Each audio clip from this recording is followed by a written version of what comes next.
भारतीय राजकारणामध्ये कॉकरोच जनता पार्टी नावाची जी व्यंगात्मक राजकीय पार्टी निर्माण झालेली आहे, वास्तविक ही पार्टी भारताच्या राजकारणामध्ये अचानक जन्माला आली. सरन्यायाधीश सूर्यकांत यांनी एका खटल्याच्या संदर्भात केलेल्या विधानामधून या डिजिटल पक्षाचा उदय जो आहे तो उदय झाला. सुरुवातीच्या काळामध्ये हा जो डिजिटल पक्ष आहे, या डिजिटल पक्षाकडे कोणीही गंभीरपणे पाहिलं नाही. हळूहळू या पक्षाचे फॉलोअर्स वाढायला सुरुवात झाली. भारतामध्ये जे प्रस्थापित पक्ष आहेत भाजप आणि काँग्रेस, यांच्यापेक्षाही अत्यंत वेगाने 2 मिलियनपर्यंत फॉलोवर या पक्षाचे वाढले. या पक्षाने आपला जाहीरनामा देखील पब्लिश केला. या पक्षाचे संस्थापक जे आहेत अभिजित दिपके यांनी विशेषतः नीटची जी परीक्षेमध्ये पेपर फुटला, हा पेपर फुटीचा मुद्दा जो आहे तो मुद्दा प्रमुख मुद्दा बनवला आणि केंद्रीय शिक्षण मंत्री धर्मेंद्र प्रधान यांनी या नीटच्या पेपर फुटीची जबाबदारी स्वीकारून राजीनामा द्यावा ही मागणी सुरू केली.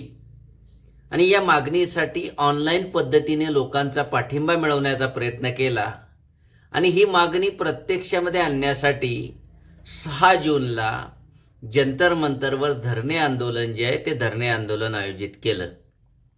या धरणे आंदोलनाला फार मोठा प्रतिसाद तरुणांकडून मिळाला, कारण बहुसंख्य वेगवेगळ्या संघटनेमध्ये काम करणारे जे तरुण आहेत, या तरुणांनी या आंदोलनामध्ये सहभाग घेतला. योगेंद्र यादव असतील किंवा सोनम वांचूक असतील किंवा भारतामधले काही राजकीय पक्षाचे जे नेते आहेत, सामाजिक चळवळीमध्ये काम करणारे लोते आहेत, या नेत्यांनी या चळवळीला पाठिंबा दिलेला दिसून येतो. आणि जंतर मंतरवर अभिजित दिपके जे अमेरिकेहून आले, अमेरिकेहून आल्यानंतर त्याने 2 प्रतिकात्मक फोटो हे मीडियासमोर दाखवले. पहिला फोटो दाखवला त्याने डॉक्टर बाबासाहेब आंबेडकरांचा. याच्यावरून कॉकरोच जनता पार्टी हे डॉक्टर बाबासाहेब आंबेडकर यांच्या सामाजिक न्यायाची जी संकल्पना आहे, या सामाजिक न्यायाच्या संकल्पनेवर चालणार हा संदेश त्यांनी दिला आहे. कारण गेल्या 10-15 वर्षापासून जेव्हापासून भारतीय जनता पक्षाचं राज्य आलेलं आहे, तेव्हापासून प्रामुख्याने सामाजिक न्यायाची जी चर्चा आहे ती कुठंतरी थांबलेली दिसून येते. आणि दुसरा महत्त्वाचा फोटो त्याने दाखवला तो भारतीय संविधानाचा. गेल्या 10-12 वर्षापासून सरकारने या देशामधल्या संविधानिक संस्था असतील, या संविधानिक संस्थांची मोडतोड केलेली आहे किंवा सरकारच्या विरोधामध्ये जे आवाज उठवणारे लोक आहेत यांचा आवाज बंद करण्याचं काम केलेलं आहे. म्हणून या दोन्हींविरुद्ध जो असंतोष आहे तो दोन्हींविरुद्ध असंतोष त्यांनी प्रतीकाच्या स्वरूपामध्ये दाखवलेला आहे. गेल्या 10-12 वर्षामध्ये मोदी सरकार जे म्हणते की विकास झाला आहे, पण या विकासाची फळे या देशामधल्या तरुणांना का मिळत नाही?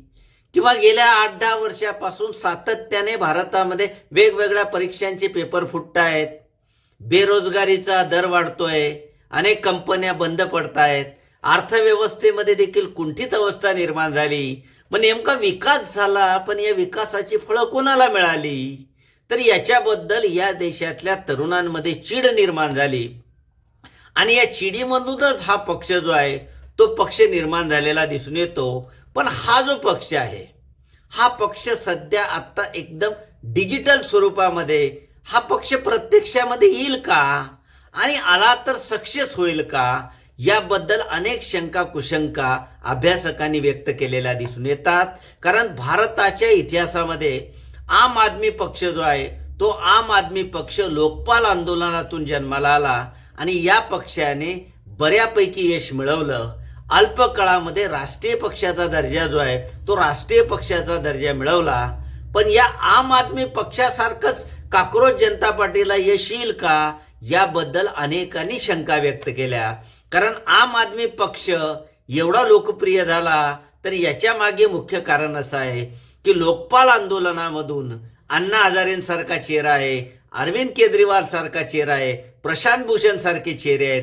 असे चेहरे या आंदोलनाला जॉईन झाले होते आणि या चेहऱ्यांबद्दल समाजामध्ये असलेल्या आकर्षणामुळे लोक या पक्षाकडे ओढले गेले. पण काक्रोच जनता पार्टीकडे जे चेहरे आहेत हे चेहरे प्रामुख्याने सर्वसामान्य कुटुंबातील आहे.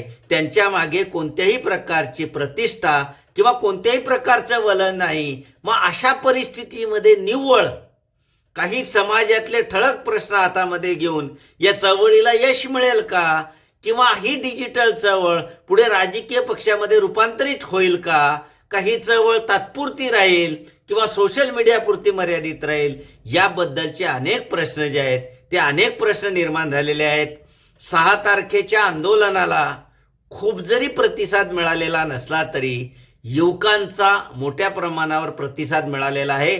त्याच्याकडे दुर्लक्ष जे आहे ते दुर्लक्ष करता येणार नाही. आता 13 तारखेला परत शिक्षण मंत्री धर्मेंद्र प्रधान यांनी राजीनामा द्यावा म्हणून या आंदोलनाची देशभर व्याप्ती वाढवली जाणार आहे.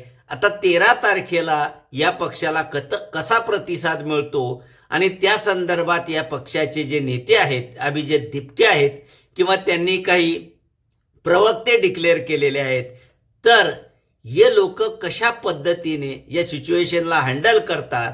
म्हणून काक्रोच जनता पार्टी हा भविष्यामध्ये एक नवा पर्याय असेल किंवा भारताच्या राजकारणामध्ये अवतीर्ण होणारा नवा पक्ष असेल की सोशल मीडियामध्ये तात्पुरती आलेली वावटळ असेल, ही गोष्ट येणारा काळ जो आहे तो येणारा काळ ठरवेल.